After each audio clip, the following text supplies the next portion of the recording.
अगर आपको कोई बोले कि मैं अपनी दादी की हवेली आपको बेच रहा हूँ, तो सोचना ज़रूर, क्योंकि शायद वो आज भी उसकी दादी की ही है। आज हम बात करेंगे एक इंटरेस्टिंग लीगल कॉन्सेप्ट की, spes successionist and feeding the grant by estoppel. Sounds fancy, right? But don't worry. I'll break it down with some fun examples. So space succession इसका मतलब होता है एक उम्मीद, एक आशा कि फ्यूचर में प्रॉपर्टी मिलेगी। मतलब एक एयर एपरेंट जो अभी सिर्फ उम्मीद कर रहा है कि उसको प्रॉपर्टी मिलेगी, वो उसको लीगली ट्रांसफ़र नहीं कर सकता। This is defined under section 6 subsection A of TPA. For example, मान लो रमेश की एक बड़ी हवेली है और उसका बेटा सुरेश सोचता है कि ये एक दिन उसकी ही हो जाएगी। बस सोच रहा, पर अगर सुरेश किसी को बोल दे कि मैं ये हवेली बेच रहा हूँ, तो उसका ये कॉन्ट्रैक्ट इनवैलिड होगा, क्योंकि प्रॉपर्टी अभी भी उसके पापा की ही है।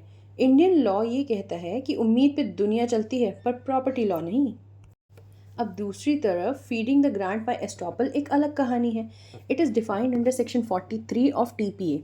यहाँ गलती से या जानबूझकर अगर किसी ने प्रॉपर्टी बेच दी जो उसकी थी ही नहीं, लेकिन बाद में वही प्रॉपर्टी लीगली उसकी बन गई, तब क्या होगा?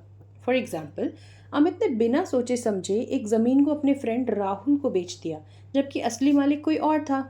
बाद में किसी तरीके से अमित सच में उस ज़मीन का मालिक बन गया।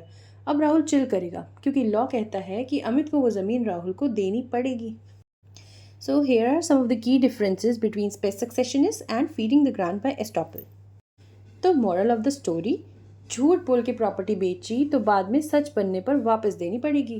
तो नेक्स्ट टाइम अगर कोई आपको कहे कि मैं अपनी फ्यूचर वाली प्रॉपर्टी बेच रहा हूँ, तो हंसो मत, उसको लॉ समझाओ। Okay guys, like share and subscribe करो लीगल बाइट्स को, क्योंकि यहाँ लॉ समझना इजी और एंटरटेनिंग दोनों है।